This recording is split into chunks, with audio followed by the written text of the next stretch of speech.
엄마, 나 더 이상 못 살겠어. 시어머니한테 애들 앞에서 맞았어. 29살 김수진의 절절한 울음소리가 전화기 너머로 들려왔습니다. 3년간 시댁에서 무시당하며 살아온 딸이 결국 시어머니에게 뺨까지 맞는 굴욕을 당한 거였어요. 그 순간 58살 어머니 박정숙의 마음속에서 뭔가 끊어지는 소리가 났습니다. 더 이상 참을 수 없었어요. 평생 고개 숙이고 살아온 평범한 식당 사장이 지역 유명 건설업체 회장 집안을 상대로 전쟁을 선포한 겁니다. 하지만 정숙에게는 비밀 무기가 있었어요. 시댁에 숨겨진 치명적인 약점을 알고 있었거든요. 과연 정숙의 복수는 성공할 수 있을까요? 그리고 이 모든 일의 결말은 어떻게 될까요? 영상 시청 전 구독과 좋아요 눌러주세요. 영상을 제작하는데 큰 힘이 됩니다. 3년 전 봄날이었습니다. 김수진이 최명우와 처음 만난 건 대학병원 응급실에서였죠. 간호사로 일하던 수진이 교통사고 환자를 돌보고 있을 때 명우가 다급하게 뛰어들어왔습니다. 아버지가 심장마비로 쓰러지셨다면서요. 그때 수진이 명우를 차분하게 안내해드렸고 두 사람은 그렇게 인연을 맺게 되었습니다. 명우는 점잖고 예의 바른 사람이었어요. 수진이 힘든 야간 근무를 마치고 나오면 늘 따뜻한 커피 한 잔을 들고 기다리고 있었죠. 수진아, 고생 많았어. 오늘도 많은 환자들을 도왔구나. 명호의 이런 말들이 수진에게는 큰 위로가 되었습니다. 1년간의 연애 끝에 명호가 청혼했을 때 수진은 망설임 없이 좋다고 답했어요. 하지만 결혼 준비 과정에서 첫 번째 신호가 나타났습니다. 수진의 어머니 박정숙은 동네에서 작은 식당을 운영하고 있었어요. 아버지 박영수는 공장에서 30년 넘게 성실하게 일해온 평범한 가장이었습니다. 반면 명호의 집안은 달랐죠. 아버지 최 회장은 지역에서 손꼽히는 건설업체를 운영하고 있었고 어머니 서금수는 사모님 행세를 하며 살아가고 있었습니다. 처음 양가 상견례를 할 때부터 분위기가 어색했어요. 최 회장 댁에서 열린 상견례에서 서금순이 정숙을 바라보는 눈빛이 탐탁지 않았거든요. 아, 그렇구나. 식당을 하시는구나. 서금순의 말투에는 은근한 무시가 담겨 있었습니다. 정숙이 직접 만든 떡을 선물로 가져갔을 때도 반응이 시원치 않았어요. 아, 이런 걸 직접 만드시는구나. 요즘엔 다 사서 먹는데. 그래도 정숙은 참았습니다. 딸의 행복이 가장 중요했거든요. 하지만 진짜 문제는 혼수 얘기가 나오면서부터였습니다. 서금순이 정숙을 따로 불러내더니 혼수 목록을 건넸어요. 사돈어른, 이걸 좀 보세요. 정숙이 목록을 보고 깜짝 놀랐습니다. 냉장고, 세탁기, 에어컨은 기본이고 침실 가구 일체, 거실, 소파, 식탁까지 모든 가전제품과 가구가 적혀 있었거든요. 우리 집 격에 맞춰서 준비해 주셔야죠. 아들이 하나밖에 없는데 대충 할 수는 없잖아요. 서금순의 말에 정숙은 할 말을 잃었습니다. 도대체 얼마나 드는 거죠? 정숙이 조심스럽게 물었더니 서금순이 서슴없이 답했어요. 그래도 3천만 원 정도는 들 거예요. 요즘 물가가 얼마나 올랐는데요. 정숙의 머리가 하얘졌습니다. 3천만 원이라니. 식당 매출로는 감당하기 어려운 금액이었어요. 집에 돌아온 정숙이 영수에게 사정을 얘기했습니다. 여보, 어떡하지? 3천만 원이라니. 영수도 당황했지만 딸을 위해서라면 어떻게든 해야 한다고 했어요. 은행에서 대출을 받자. 우리 수진이 행복하게 살 수 있다면. 영수의 말에 정숙도 고개를 끄덕였습니다. 그렇게 부부는 은행을 돌아다니며 대출을 받았고 식당 매출로 모은 적금까지 털어서 혼수를 준비했어요. 수진이 미안해하며 엄마 이렇게까지 하지 마세요라고 했지만 정숙은 괜찮다고 웃어넘겼습니다. 우리 딸 시집 가는데 이 정도야 당연하지. 하지만 속으로는 걱정이 컸어요. 앞으로 어떻게 살아가야 할지. 결혼식 한 달 전 혼수를 들고 최 회장 댁에 갔을 때였습니다. 서금순이 하나하나 점검하더니 이상한 표정을 지었어요. 이 냉장고 용량이 좀 작네요. 우리 집에서 쓰기엔. 정숙이 당황해서 말했습니다. 아, 그래요? 바꿔드릴까요? 서금순이 손을 저으며 말했어요. 아니에요. 이 정도면 그럭저럭 쓸만해요. 그럭저럭 쓸만하다니. 정숙의 가슴이 뜨끔했습니다. 3천만 원을 들여서 준비한 혼수를 그럭저럭 쓸만하다고 평가하다니. 그것도 정숙이 듣는 앞에서 말이에요. 정숙은 그 순간 뭔가 잘못되었다는 걸 직감했습니다. 하지만 이미 결혼식 날짜도 잡혔고 수진이도 행복해하고 있었어요. 참자. 시집살이가 원래 이런 거 아닌가. 정숙은 마음속으로 다짐했습니다. 결혼식 당일 수진이는 정말 아름다웠어요. 하얀 웨딩드레스를 입고 행복한 미소를 짓는 딸을 보니 정숙의 마음도 뿌듯했습니다. 명호도 수진이를 바라보는 눈빛이 사랑으로 가득했어요. 수진아, 행복하게 살아. 정숙이 딸의 손을 잡고 축복해 주었습니다. 엄마 고마워요. 수진이가 눈물을 글썽이며 대답했어요. 하지만 피로연에서 또 다른 신호가 나타났습니다. 양가 하객들의 숫자부터가 달랐어요. 신랑 측 하객은 200명이 넘었는데 신부 측은 50명 정도였거든요. 게다가 신랑 측 하객들은 모두 정장 차림의 고급 선물을 들고 왔는데 신부 측은 상대적으로 소박했어요. 서금순이 친구들에게 며느리를 소개하는 모습을 보니 정숙의 마음이 불편했습니다. 간호사 출신이에요. 괜찮은 직업이죠. 서금순의 말투가 어딘지 어색했어요. 마치 간호사라는 직업에 대해 그다지 자랑스러워하지 않는다는 느낌이 들었거든요. 정숙은 속으로 생각했습니다. 간호사가 얼마나 훌륭한 직업인데, 사람의 생명을 구하는 일을 하는데, 하지만 겉으로는 아무 말 하지 않았어요. 오늘은 딸의 결혼식이니까. 그런데 서금순의 친구 중 한 명이 정숙에게 물었습니다. 사돈 어른은 뭘 하세요? 식당을 운영해요. 정숙이 대답하자 그 친구가 아, 그렇구나 하며 시큰둥한 반응을 보였어요. 그 순간 정숙은 자신이 무시당하고 있다는 걸 확실히 느꼈습니다. 신혼여행을 떠나는 수진이를 배웅하면서 정숙은 복잡한 심경이었어요. 딸이 행복하면 그만이지. 뭘 그런 걸 신경 써.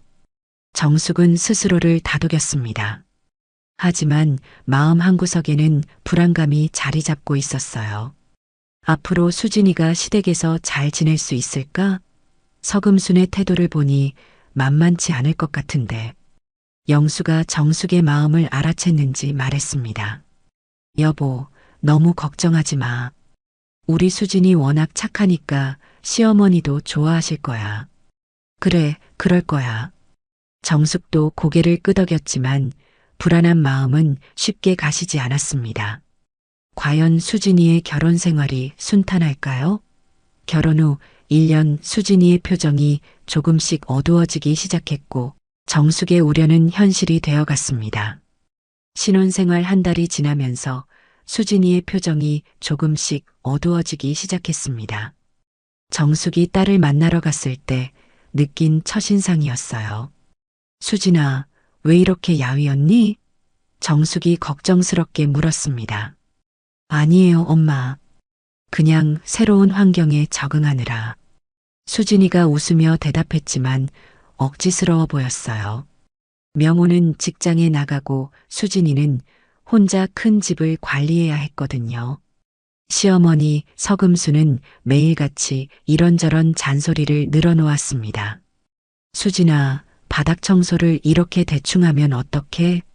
구석구석 깨끗하게 닦아야지. 아직 서투른 며느리에게는 너무 가혹한 잣대였어요. 더 큰 문제는 시누이 최미영이 자주 집에 온다는 것이었습니다. 미영은 의사와 결혼해서 강남에 살고 있었는데 친정에 올 때마다 수진이를 은근히 무시했어요. 수진이가 명호의 누나인 미영을 형님이라고 부르며 존댓말을 했지만 미영의 반응은 차가웠습니다. 형님, 이 반찬은 제가 만든 건데요. 수진이가 조심스럽게 말하면 미영이 코웃음을 쳤습니다. 아, 그래. 간이 좀 심심한 것 같은데. 그러면서 자신이 가져온 고급 반찬들을 자랑했어요. 이건 청담동 유명한 델리에서 산 거야. 맛이 정말 좋아요. 서금수는 미영이 가져온 음식들을 극찬했습니다. 역시 미영이 눈이 높아. 이런 걸 먹어야 입맛도 고급스러워져. 수진이는 그 말을 들으며 속으로 울었어요. 자신이 정성껏 만든 음식은 늘 부족하다는 평가를 받았거든요. 가장 충격적인 일은 수진이 임신했다는 소식을 전했을 때였습니다. 어머니, 좋은 소식이 있어요. 수진이가 조심스럽게 말을 꺼냈어요. 뭔데? 서금순이 무심하게 반응했습니다. 아이가 생겼어요. 서금순의 얼굴이 순간 밝아졌습니다. 정말? 아들이겠지? 아직 모르죠. 수진이가 답하자 서금순이 단호하게 말했어요. 아들이어야 해. 우리 집안대를 이어야 하는데. 수진이는 당황했습니다. 아들이든 딸이든 건강하게만 태어나면 좋겠다고 생각했는데 시어머니는 벌써부터 성별을 못 받고 있었거든요. 임신 5개월 때 성별이 아들로 판명되자 서금순의 태도가 180도 바뀌었습니다. 수진아, 몸조리 잘해야 해. 우리 집안의 귀한 대를 잇는 아이인데. 갑자기 친절해진 시어머니의 모습에 수진이는 당황스러웠어요. 하지만 기뻤습니다.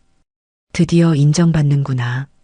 그런데 얼마 후 미영이 둘째 임신 소식을 전했을 때 서금순의 반응은 또 달랐어요. 미영아, 축하해. 이번엔 뭘까? 딸이면 좋겠다. 아들 하나에 딸 하나면 완벽하지. 같은 임신인데도 차별이 느껴졌습니다. 미영의 임신에는 성별을 따지지 않더니 수진이에게는 아들을 강요했거든요. 출산 예정일이 다가오면서 산후조리 문제가 대두되었습니다. 수진이가 조심스럽게 말을 꺼냈어요. 어머니, 산후조리원에 대해 알아봤는데요. 서금순이 시큰둥한 반응을 보였습니다. 그런데 굳이 갈 필요 있어? 집에서 조리하면 되지. 비용도 만만치 않고. 수진이는 실망했지만 어쩔 수 없었어요. 그런데 미영이 출산할 때는 달랐습니다. 미영아, 강남 최고급 산후조리원 예약해뒀어. 2주 코스로. 수진이는 그 말을 듣고 서운함을 감추지 못했어요. 같은 며느리인데 이렇게 차별할 수 있나? 수진이가 아들 준우를 출산한 후에도 차별은 계속되었습니다. 미영이 친정에 올 때마다 비교가 시작됐어요. 수진이는 살림도 서툴고 요리도 맛이 없어. 미영이는 뭘 해도 완벽해. 서금순의 이런 말들이 수진이의 자존감을 갉아먹었습니다. 특히 명절 때는 더욱 심했어요. 친정에서 보낸 선물들을 서금순이 탐탁지 않아 했거든요. 이게 뭐야? 냄새가 이상한데. 정숙이 정성껏 만든 김치를 두고 한 말이었습니다. 반면 미영이 가져온 고급 선물들은 극찬했어요. 역시 미영이는 센스가 있어. 가장 서운했던 건 준우 돌잔치 때였습니다. 정숙이 손수 만든 떡을 가져왔는데 서금순이 말했어요. 사돈어른, 요즘엔 다 주문해서 하는데 직접 만드셨네요. 손이 많이 가셨을 텐데. 말은 고마워하는 것 같았지만 어투가 영 어색했어요. 마치 구시대적인 방식이라고 비웃는 것 같았거든요. 그러면서 자신이 주문한 고급 케이크를 자랑했습니다. 이건 유명한 파티시에가 만든 거예요. 맛도 좋고 모양도 예쁘죠. 정숙은 그 순간 자신이 초라해 보인다는 생각이 들었어요. 수진이의 스트레스는 점점 커졌습니다. 명호에게 하소연해봤지만 별다른 도움이 되지 않았어요. 엄마 성격이 좀 까다로워. 조금만 참아줘. 명호의 안일한 반응에 수진이는 더욱 답답했습니다. 친정에 가서 털어놓고 싶었지만 부모님께 걱정을 끼치기 싫어서 참았어요. 그러던 중 두 번째 임신 소식이 전해졌습니다. 이번에도 서금순의 첫 반응은 똑같았어요. 아들이겠지? 하지만 성별 확인 결과는 딸이었습니다. 서금순의 실망한 표정을 수진이는 평생 잊을 수 없을 것 같았어요. 아, 딸이구나. 아들이면 좋았을 텐데. 임신 7개월 즈음 수진이에게 임신 중독증이 찾아왔습니다. 혈압이 급격히 올라가면서 입원해야 하는 상황이 되었어요. 명호가 당황해서 어머니에게 전화했습니다. 엄마, 수진이가 응급실에 실려갔어요. 서금순의 반응은 차갑기만 했습니다. 그래, 병원비는 너희가 알아서 해. 우리가 왜 부담해야 해? 명호는 어머니의 냉정한 반응에 당황했지만 아무 말도 하지 못했어요. 반면 미영이 출산할 때는 산후조리원비까지 지원해줬으면서 정작 수진이가 위험한 상황에 처했을 때는 외면했거든요. 수진이는 병원 침대에 누워서 눈물을 흘렸습니다. 나는 정말 이 집안의 며느리가 맞나? 그리고 드디어 그날이 왔습니다. 딸 지은이의 첫 생일 돌잔치 날이었어요. 수진이는 새벽부터 일어나 음식 준비에 매달렸습니다. 서금순이 30명 분량의 음식을 모두 직접 만들라고 지시했거든요. 미역국, 갈비찜, 잡채, 각종 전까지 혼자서 다 준비해야 했어요. 피로가 누적된 상황에서 미역국 간을 맞추다가 실수를 했습니다.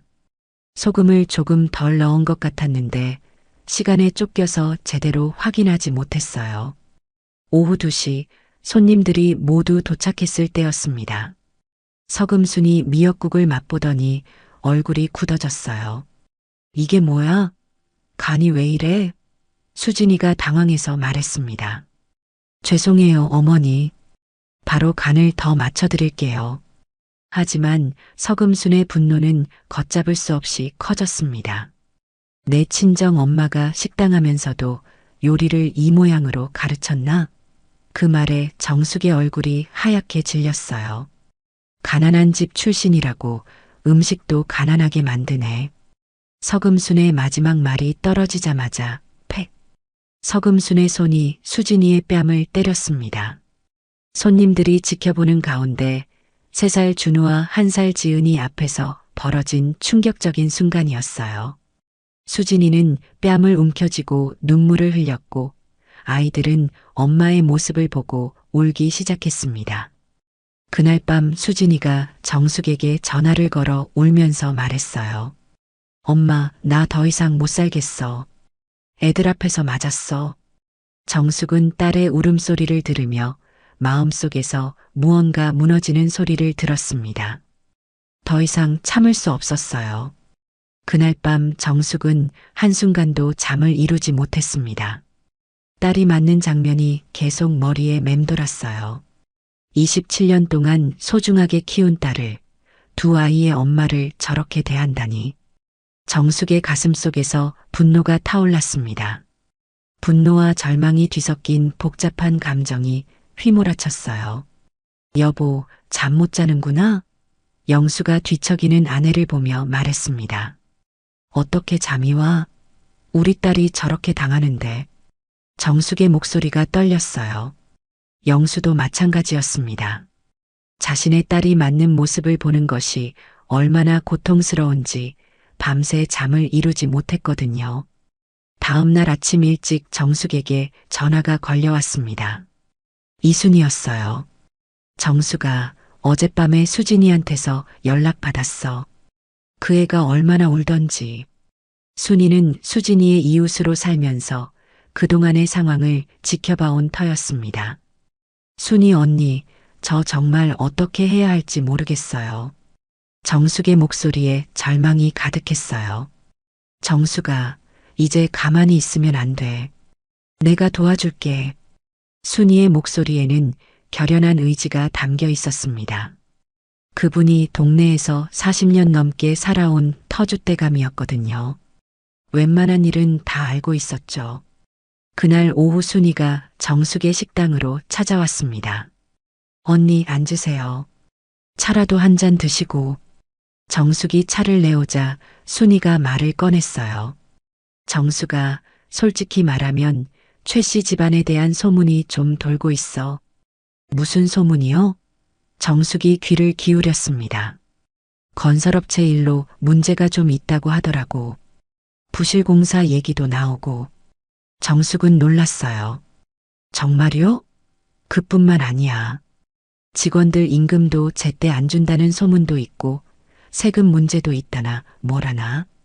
순이의 말에 정숙의 마음이 움직였습니다. 그런데 더 중요한 건 우리 조카가 있거든. 박 기자라고 지역 신문사에서 일해. 순이가 계속 말했어요. 요즘 우리 조카가 건설업계 비리 취재를 하고 있다고 하더라고. 혹시 최 씨 집 건설회사도 조사해 볼 수 있을까요? 정숙이 조심스럽게 물었습니다. 물론이지. 내가 조카한테 부탁해 볼게. 만약에 정말 문제가 있다면 가만히 둘 순 없잖아. 순이의 말에 정숙은 희망을 느꼈어요. 드디어 뭔가 할 수 있는 방법이 생긴 것 같았거든요. 그날 저녁 영수가 퇴근하고 나서 정숙이 순이와의 대화 내용을 전했습니다. 여보, 혹시 정말 최 씨 집안에 문제가 있다면 어떡하지? 영수도 진지하게 들었어요. 만약 그렇다면 우리가 나서야지. 우리 딸을 그렇게 괴롭히는 집안이 과연 깨끗할 리 없어? 영수의 말에 정숙은 용기를 얻었습니다. 평생 고개 숙이고 살아온 남편이 이렇게 적극적으로 나서는 모습을 보니 더욱 힘이 났어요. 다음 날 순이가 조카 박 기자를 데리고 왔습니다. 이모, 안녕하세요. 기자가 정중하게 인사했어요. 30대 중반의 젊은 남성으로 진지한 표정을 하고 있었습니다. 기자님, 부탁드릴 게 있어서요. 정숙이 조심스럽게 말을 꺼냈습니다. 최 회장 건설에 대해 취재 좀 해주실 수 있을까요? 우리 딸이 그 집 며느리인데 너무 힘들어해서요. 기자가 고개를 끄덕였어요. 이미 그 회사에 대한 제보가 몇 건 들어와 있었거든요. 한번 자세히 알아보겠습니다. 며칠 후 기자가 다시 찾아왔습니다. 이번에는 심각한 표정이었어요. 어머님, 정말 큰일이네요. 최 회장 건설에 대해 조사해봤는데 문제가 한두 개가 아니에요. 정숙이 긴장하며 물었습니다. 어떤 문제들이요? 일단 부실공사가 확실해요. 작년에 지은 아파트 세 곳에서 균열이 발견됐거든요. 그리고 직원들 임금 체불도 심각합니다. 15명의 직원이 3개월째 월급을 못 받고 있어요. 기자의 말에 정숙은 충격을 받았습니다. 더 심각한 건 탈세 의혹이에요. 이중장부를 작성해서 세금을 빼먹었다는 제보가 들어왔거든요. 산업재해도 은폐했고요. 작업자가 다쳐서 병원에 실려갔는데 산재 신고를 안 했다더라고요. 기자가 계속 설명했습니다. 정숙은 점점 분노가 치밀어 올랐어요. 이런 집안이 우리 딸을 무시하고 괴롭혔다니. 기자님, 이런 내용들을 기사로 쓸 수 있나요? 물론입니다. 하지만 확실한 증거가 필요해요. 기자의 말에 정숙이 물었습니다. 어떤 증거가 필요하죠? 직원들의 증언과 관련 서류들이 필요합니다.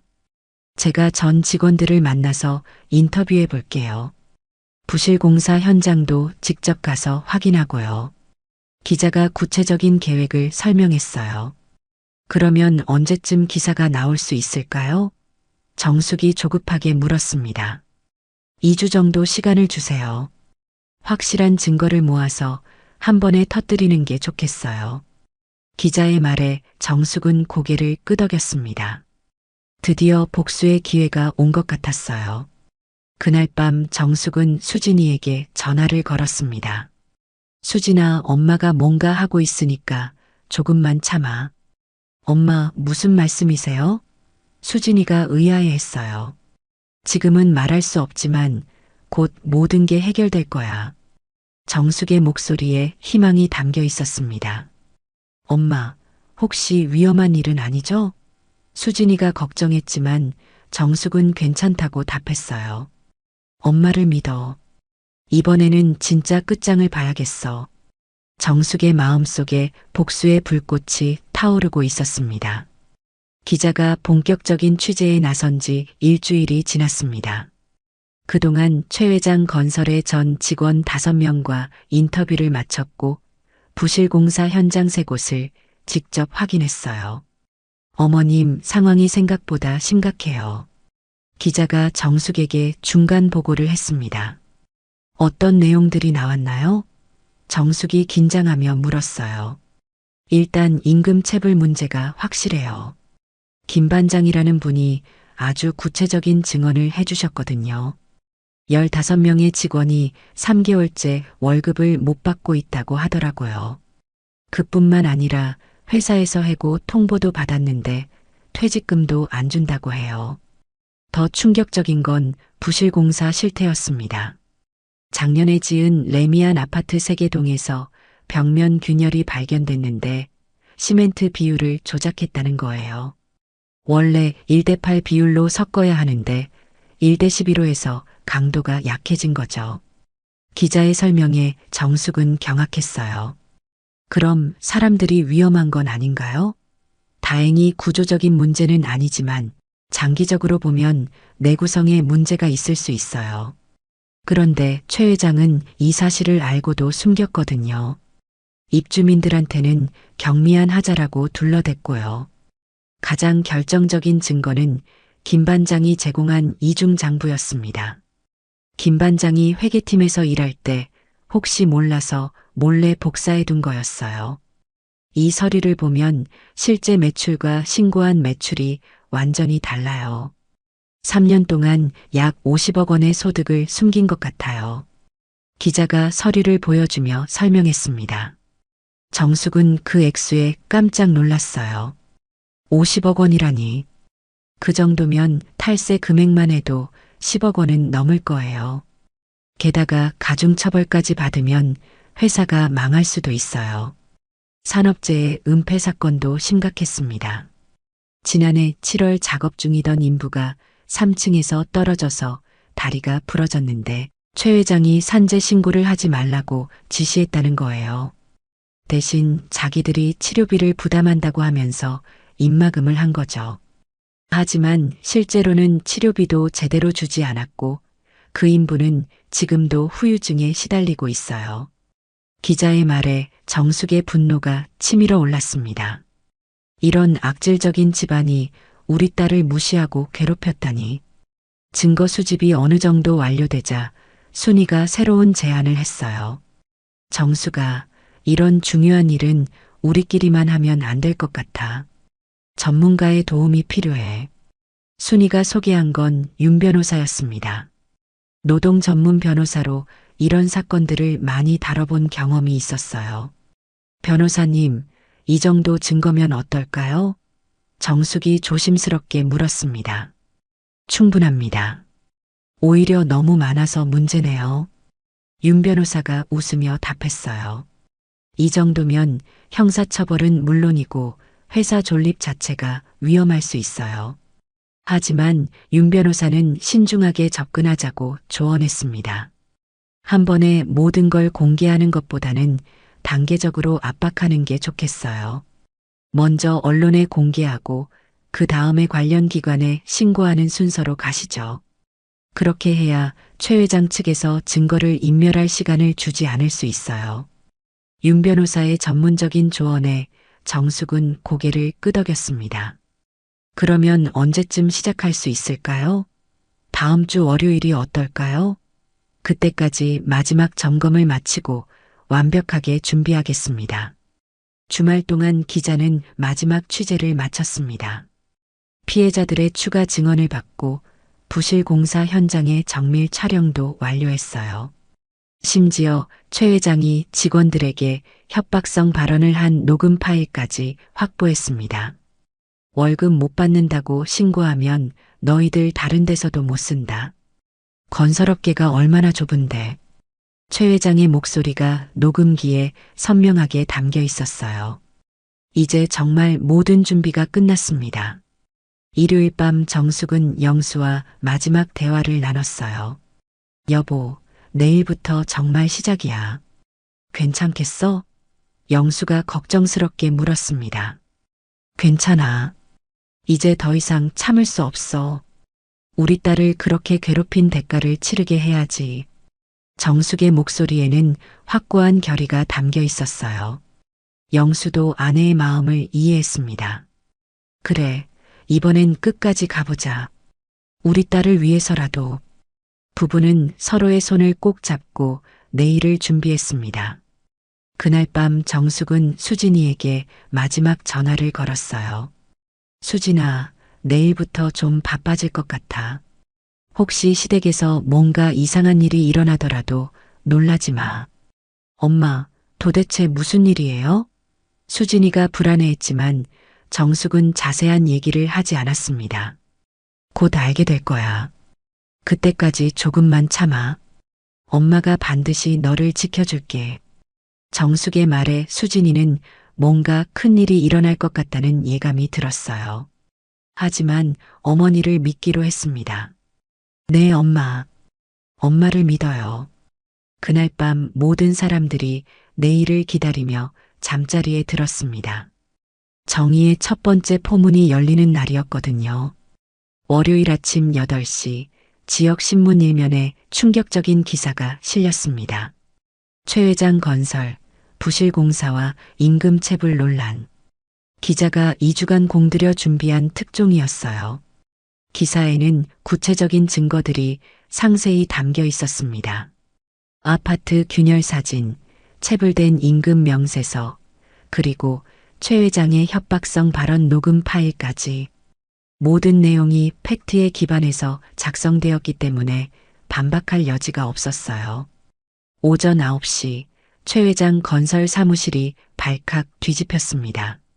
직원들이 신문을 보고 웅성거리기 시작했고 최 회장은 급하게 긴급회의를 소집했어요. 이게 어떻게 된 거야? 누가 언론에 제보한 거지? 최 회장의 목소리가 떨렸습니다. 서금순도 남편으로부터 소식을 들었어요. 여보, 신문에 우리 회사 얘기가 나왔어. 뭔가 큰일 날 것 같은데. 서금수는 처음에는 대수롭지 않게 생각했습니다. 그깟 지역 신문에서 뭔 소리를 한다고. 하지만 곧 사태의 심각성을 깨달았어요. 오전 10시부터 각종 언론사에서 연락이 쏟아지기 시작했습니다. 지역 방송국, 전국 일간지, 심지어 온라인 매체까지 취재 요청이 빗발쳤어요. 최 회장 건설의 전화는 하루 종일 쉴 틈이 없었습니다. 기자들이 사무실 앞에 몰려들기 시작했고 직원들은 출입을 할 수가 없을 정도였어요. 회장님, 어떻게 하시겠습니까? 비서가 당황해서 물었지만 최 회장도 마땅한 대책이 없었습니다. 정작 정숙은 평상시와 다름없이 식당 일을 하고 있었어요. 하지만 속으로는 매우 긴장하고 있었습니다. 순이가 식당으로 달려왔어요. 정수가 봤어? 신문에 나왔어. 정말 시원하다. 순이가 신문을 펼쳐 보이며 기뻐했습니다. 정숙도 기사를 자세히 읽어봤어요. 기자가 정말 잘 썼더라고요. 객관적이면서도 강력한 내용이었습니다. 이제 시작이에요, 언니. 더 큰 게 남아 있어요. 정숙의 눈에 결연한 의지가 담겨 있었어요. 오후 1시 노동청에서 연락이 왔습니다. 신문 기사를 보고 긴급 조사에 착수하겠다는 내용이었어요. 임금 체불 신고를 정식으로 접수했고 이번 주 안에 회사를 방문해서 조사하겠다고 했습니다. 국세청에서도 연락이 왔어요.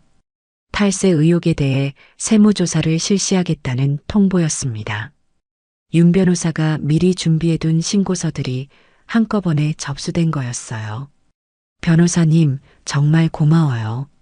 정숙이 윤 변호사에게 감사 인사를 전했습니다. 아직 시작도 안 했어요. 진짜는 지금부터예요. 저녁 6시 지역 방송 뉴스에서 최 회장 건설 관련 보도가 나갔습니다. 기자가 회사 앞에서 리포팅을 하고 피해자들의 인터뷰도 방송되었어요. 3개월째 월급을 못 받지 못해서 아이들 학비도 못 내고 있는 상황이에요. 김 반장의 절절한 호소가 전파를 탔습니다. 부실공사로 피해를 본 입주민들의 증언도 나왔어요. 입주한 지 1년도 안 됐는데 벽에 금이 가기 시작했어요. 보수공사도 제대로 안 해주고 있고요. 시청자들의 공분을 사기에 충분한 내용들이었습니다. 그날 밤 서금순이 수진이에게 전화를 걸었어요. 수진아, 혹시 너희 친정에서 뭔가 한 거 아니야? 목소리가 험악했습니다. 무슨 말씀이세요, 어머니? 수진이가 당황해서 물었어요. 신문에 우리 회사 얘기가 나왔어. 누군가 고발한 것 같은데. 서금순의 의심스러운 말투에 수진이는 불안해졌어요. 저희는 아무것도 모르는데요. 수진이가 진심으로 대답했습니다. 실제로 수진이는 정숙이 무엇을 하고 있는지 구체적으로 몰랐거든요. 정말 모르는 거야? 서금순이 다시 한번 확인했지만 수진이의 대답은 같았어요. 정말 몰라요, 어머니. 전화를 끊은 후 수진이는 정숙에게 바로 연락했습니다. 엄마, 시어머니가 이상한 얘기를 하는데요.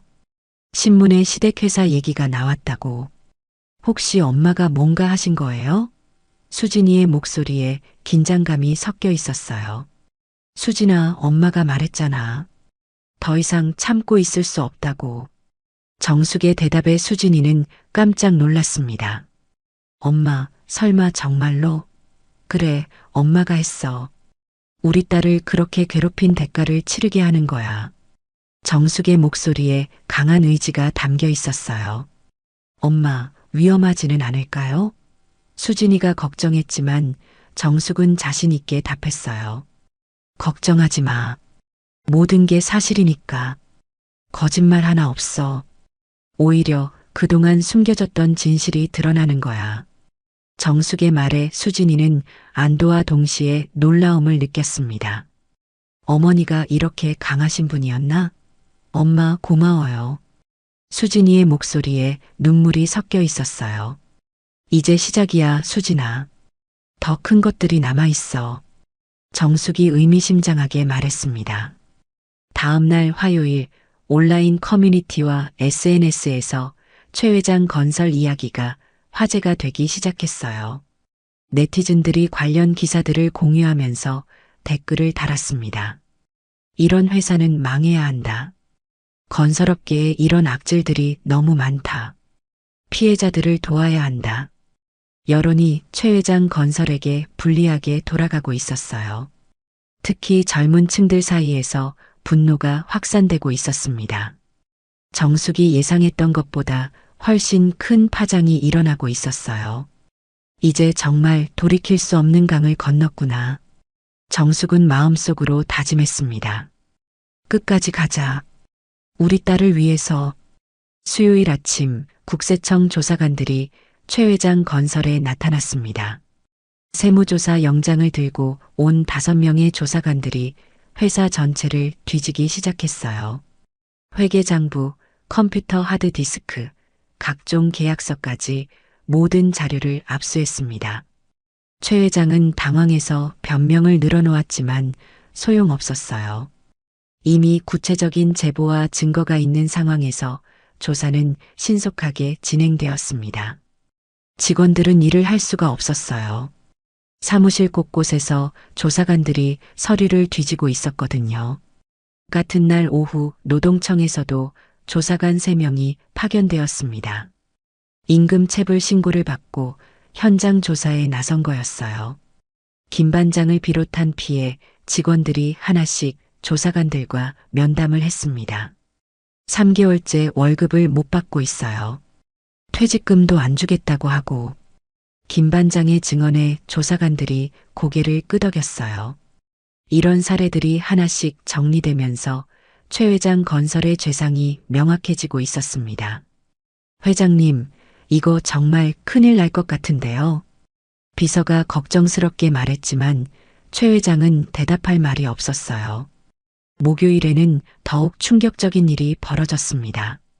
검찰에서 압수수색 영장을 들고 나타난 거예요. 탈세와 산업재해 은폐 혐의로 강제 수사에 착수한 겁니다. 검사와 수사관 10여 명이 회사 전체를 샅샅이 뒤졌어요. 최 회장의 개인 사무실까지 모든 곳이 수색 대상이었습니다. 이때쯤 되자 언론의 관심도 더욱 뜨거워졌어요. 전국 방송사들이 앞다퉈 취재진을 보냈고 회사 앞은 기자들로 북새통을 이뤘습니다. 서금수는 이런 상황에 견딜 수가 없었어요. 평생 사모님 행세를 하며 살아왔는데 하루아침에 사회적 물의를 일으킨 기업 총수의 아내가 된 거였거든요.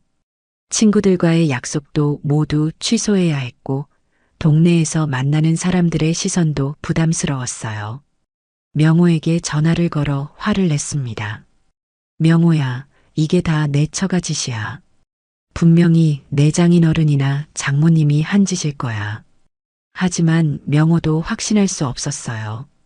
장인어른이나 장모님이 정말 이런 일을 할 수 있을까? 정작 정숙은 차분하게 상황을 지켜보고 있었습니다. 기자로부터 수시로 상황 보고를 받고 있었어요. 어머님, 예상보다 훨씬 큰 파장이 일어나고 있어요. 검찰까지 수사에 나섰으니 이제 형사처벌은 피할 수 없을 것 같아요. 기자의 말에 정숙은 만족스러워했습니다. 잘 됐어요. 그 정도는 당연히 받아야죠. 정숙의 목소리에는 복수의 만족감이 담겨 있었어요. 금요일 아침 더욱 충격적인 소식이 전해졌습니다. 최 회장이 긴급 체포된 거예요. 탈세 혐의와 산업재해 은폐 혐의로 구속영장이 신청되었고 도주 우려가 있다고 판단되어 사전 구속된 겁니다. 새벽 6시 자택에서 체포되어 수갑을 찬 채 연행되는 모습이 뉴스에 나왔어요. 서금수는 그 장면을 보고 기절할 뻔했습니다. 평생 존경받으며 살아온 남편이 범죄자 취급을 받다니. 여보, 여보. 서금순이 울부짖었지만 이미 늦었어요. 회사도 사실상 문을 닫게 되었습니다. 사장이 구속되고 계좌가 동결되면서 정상적인 운영이 불가능해진 거였어요. 직원들은 모두 해고 통보를 받았고 진행 중이던 공사들도 모두 중단되었습니다. 하루아침에 지역 굴지의 건설회사가 무너진 겁니다. 협력업체들도 연쇄적으로 피해를 보게 되었고 지역 경제에도 적지 않은 충격을 주었어요.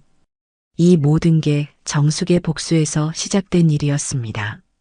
서금수는 완전히 패닉 상태가 되었어요. 남편은 구속되고 회사는 망하고 사회적으로는 완전히 매장당한 상황이었거든요. 그동안 쌓아온 모든 것들이 하루아침에 무너졌어요. 명호에게 전화를 걸어 울면서 말했습니다. 명호야, 어떡하면 좋니? 아버지가 감옥에 가고 회사도 망했어. 이제 우리가 어떻게 살아야 해? 명호도 어머니를 위로할 말이 없었어요. 상황이 너무 급작스럽게 돌아가고 있었거든요. 그날 저녁 정숙이 수진이에게 전화를 걸었어요. 수진아, 뉴스 봤지? 응, 엄마. 봤어. 수진이의 목소리가 복잡한 감정으로 가득했습니다. 시아버지가 구속되는 모습을 보니 마음이 편하지만은 않았어요. 그래도 이제 좀 속이 후련하지? 정숙이 물었습니다. 그런 것 같아요. 그동안 너무 억울했거든요. 수진이의 대답에 정숙은 만족스러워했어요. 이제 진짜 끝이 보여. 조금만 더 참아. 정숙의 말에 수진이는 새로운 희망을 느꼈습니다. 주말 동안 언론에서는 최 회장 건설 사건을 집중 조명했어요. 탐사보도 프로그램에서 이 사건을 다루면서 건설업계의 구조적 문제점까지 파헤쳤습니다. 시청자들의 반응도 뜨거웠어요.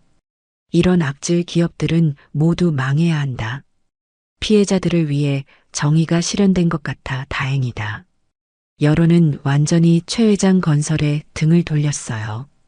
정숙의 복수는 예상을 뛰어넘는 큰 성과를 거두고 있었습니다. 이제 마지막 단계만 남았어요. 수진이의 새로운 시작을 위한 준비가 필요했습니다. 최 회장이 구속되고 회사가 망한 충격으로 시댁 분위기는 완전히 달라졌습니다. 서금수는 하루 종일 울기만 했고 명호는 앞으로 어떻게 살아야 할지 막막해했어요. 회사가 문을 닫으면서 명호의 월급도 끊겼거든요. 그동안 회사 일을 도와주며 받던 돈이 유일한 수입원이었는데 그것마저 사라진 겁니다. 수진아, 우리 이제 어떻게 살아야 할까? 명호가 절망적인 표정으로 말했어요. 수진이는 남편의 모습을 보며 복잡한 심경이었습니다. 안타깝기도 했지만 한편으로는 그동안의 일들이 떠오르기도 했어요. 가장 큰 변화는 서금순의 태도였습니다. 그동안 며느리를 무시하고 괴롭혔던 시어머니가 갑자기 온순해진 거예요. 수진아, 미안해. 그동안 내가 너를 힘들게 했지. 서금순이 눈물을 흘리며 사과했습니다. 하지만 수진이의 마음에는 더 이상 용서가 남아있지 않았어요. 너무 늦었어요, 어머니. 그동안 받은 상처가 하루아침에 없어지지는 않아요. 수진이의 냉정한 대답에 서금수는 머뭇거렸습니다. 자신이 그동안 얼마나 잘못했는지 깨닫게 된 거였어요. 형님 미영도 친정 상황 때문에 자주 오게 되었는데 예전과는 완전히 다른 모습이었어요. 수진아, 죄송해요. 그동안 제가 너무 건방졌어요. 미영이 수진이에게 고개를 숙였습니다. 평생 우월감을 가지고 살았던 미영에게는 충격적인 일이었거든요. 의사 남편마저 최 회장 건설과의 연관성 때문에 병원에서 눈치를 보고 있다고 했어요. 이제 모든 가족이 이 사건의 피해자가 된 셈이었습니다. 그러던 어느 날 수진이가 중대한 결심을 하게 되었습니다. 정숙이 딸에게 전화를 걸어 말했어요. 수진아, 이제 정말 자유롭게 살 때가 된 것 같아. 엄마가 무슨 말인지 알지? 정숙의 말에 수진이도 마음을 정했습니다. 네, 엄마. 저도 그 생각이에요. 더 이상 이렇게 살 수는 없어요. 수진이의 대답에 정숙은 딸을 지지한다고 말했어요. 엄마가 끝까지 도와줄게. 내가 행복할 수 있는 길을 찾자. 다음 날 수진이는 명호에게 이야기했습니다. 여보, 우리 이혼해요. 명호가 깜짝 놀라며 물었어요. 갑자기 웬 이혼 얘기야? 수진이의 목소리는 담담했습니다. 갑자기가 아니에요. 그동안 계속 생각해왔어요. 이 집에서는 더 이상 행복할 수 없을 것 같아요. 명호는 당황해서 만류했습니다. 수진아, 다시 생각해봐. 앞으로는 달라질 거야. 하지만 수진이의 결심은 확고했어요. 너무 많은 일이 있었어요. 상처가 너무 깊어서 치유되지 않을 것 같아요. 서금순도 수진이의 이혼 의사를 듣고 절망했습니다. 수진아, 제발 다시 생각해봐. 내가 잘못했어. 앞으로는 정말 잘할게. 하지만 수진이는 이미 마음을 정했어요. 어머니, 너무 늦었어요. 그동안 받은 상처를 어떻게 다 잊어요? 특히 아이들 앞에서 맞았던 그날을 어떻게 잊겠어요? 수진이의 말에 서금수는 더 이상 반박할 수 없었습니다. 자신이 그날 얼마나 잘못했는지 너무 잘 알고 있었거든요. 이혼 절차는 생각보다 순조롭게 진행되었습니다. 명호가 적극적으로 반대하지 않았고 서금순도 더 이상 며느리를 붙잡을 명분이 없었어요. 양육권은 수진이가 가져가기로 했고 재산 분할도 수진이에게 유리하게 합의되었습니다. 최 회장 건설이 망한 상황에서 시댁에서 줄 수 있는 게 많지 않았지만 그래도 당장 살아갈 정도는 확보할 수 있었어요. 이혼이 확정된 날 수진이는 아이들과 함께 친정으로 돌아왔습니다. 준우야, 지은아, 이제 할머니, 할아버지와 함께 살 거야. 수진이가 아이들에게 설명했어요. 4살 준우는 정확히 이해하지 못했지만 2살 지은이는 할머니 품에 안겨서 좋아했습니다. 정숙과 영수는 딸과 손자들을 따뜻하게 맞아주었어요. 잘 왔다, 수진아. 이제 우리가 함께 새로 시작하자. 정숙의 말에 수진이는 눈물을 흘렸습니다. 드디어 진정한 자유를 얻은 기분이었어요. 하지만 새로운 시작이 쉽지만은 않았습니다. 혼자서 2아이를 키우며 경제활동을 해야 했거든요. 수진이는 다시 간호사로 복직하기로 결심했어요. 그동안 육아 때문에 쉬었던 일을 다시 시작하는 건 쉽지 않았지만 전문직이라는 장점이 있었습니다. 엄마, 제가 일하는 동안 아이들 좀 봐주세요. 물론이지. 우리가 도와줄게. 정숙과 영수가 기꺼이 손자들을 돌보기로 했어요. 복직 첫날 수진이는 새로운 마음으로 병원에 나갔습니다. 간호사복을 다시 입으니 자신감이 생겼어요. 그동안 시댁에서 위축되어 살았던 것과는 완전히 다른 기분이었습니다. 동료들도 수진이를 반갑게 맞아주었고 환자들을 돌보는 일에서 보람을 느꼈어요. 이게 진짜 내 모습이구나.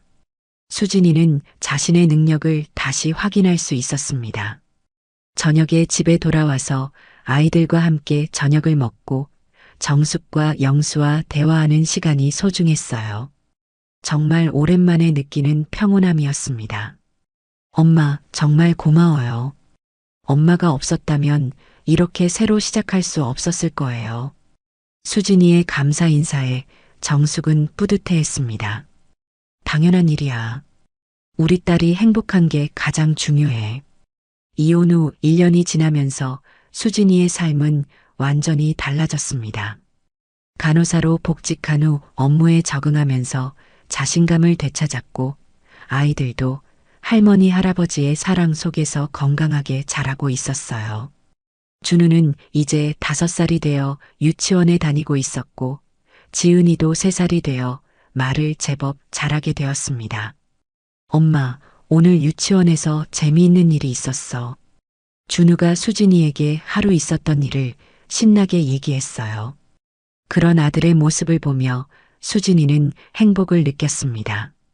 아이들이 밝게 웃는 모습이 가장 큰 위로였거든요. 어느 날 병원에서 특별한 만남이 있었습니다. 새로 부임한 소아과 의사 강민수와 인사를 나누게 된 거예요. 안녕하세요, 간호사님. 앞으로 잘 부탁드려요. 민수의 인사가 정중하고 따뜻했습니다. 35살의 민수는 이혼 경력이 있는 의사였는데 전 아내와 사이에 아이가 없어서 이혼 후 혼자 살고 있었어요. 성격이 온화하고 특히 아이들을 좋아하는 사람이었습니다. 수진이와 민수는 업무상 자주 만나게 되면서 서로에 대해 알아가게 되었어요. 민수는 수진이의 상황을 알게 된 후 더욱 관심을 보였습니다. 혼자서 2아이를 키우시는 게 쉽지 않으실 텐데요.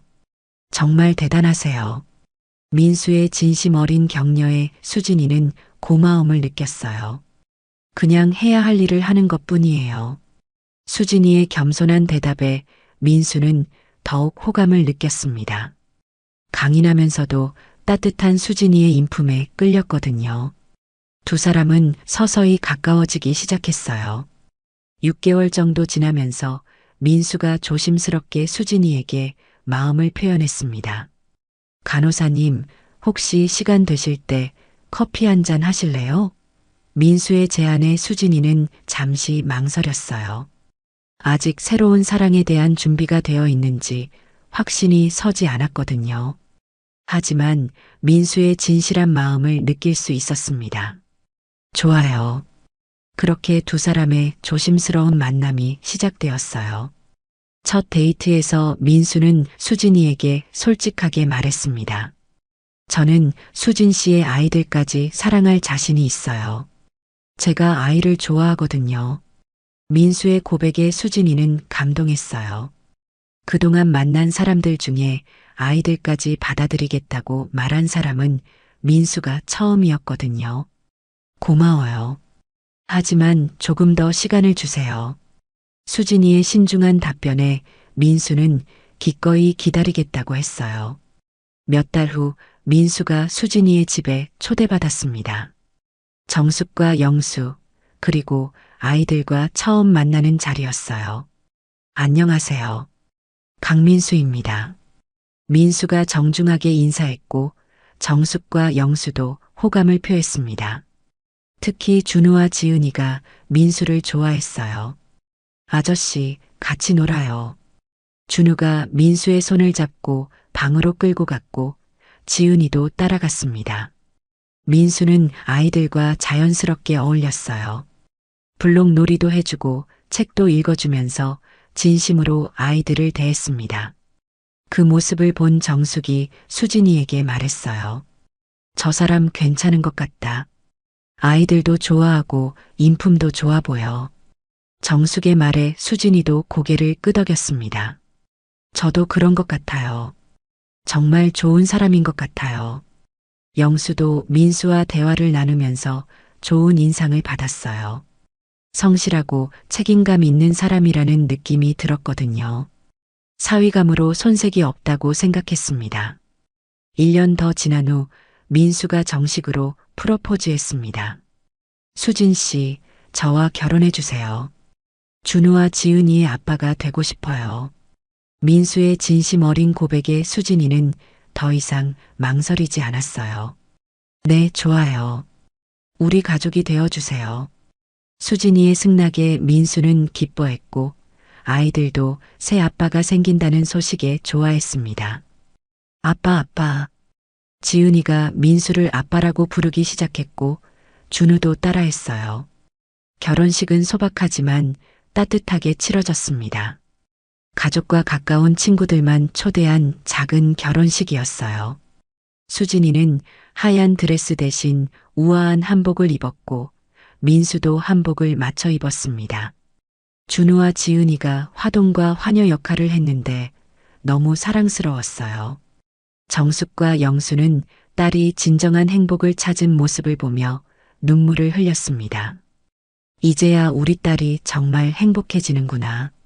신혼집은 아이들을 생각해서 학교 근처에 마련했습니다. 민수가 아이들의 교육 환경을 먼저 생각해 준 것이었어요. 준우는 내년에 초등학교에 입학할 예정이었고 지은이도 유치원에 다니게 되었습니다. 새아빠 민수는 정말 좋은 아버지가 되었어요. 아이들의 숙제도 도와주고 주말에는 함께 놀이공원이나 박물관에 가며 행복한 시간을 보냈습니다. 준우야, 지은아, 아빠가 사랑한다. 민수의 따뜻한 말에 아이들이 대답했어요. 우리도 아빠 사랑해요. 결혼 후 6개월이 지나면서 수진이는 완전히 새로운 삶을 살게 되었습니다. 민수와 함께하는 매일이 행복했고 아이들도 안정감을 찾았어요. 정숙도 딸의 행복한 모습을 보며 뿌듯해했습니다. 그날 저녁 정숙이 수진이에게 전화를 걸었어요. 수진아, 정말 행복해 보인다. 엄마가 보기에도 민수가 너와 아이들을 진심으로 사랑하는 것 같아.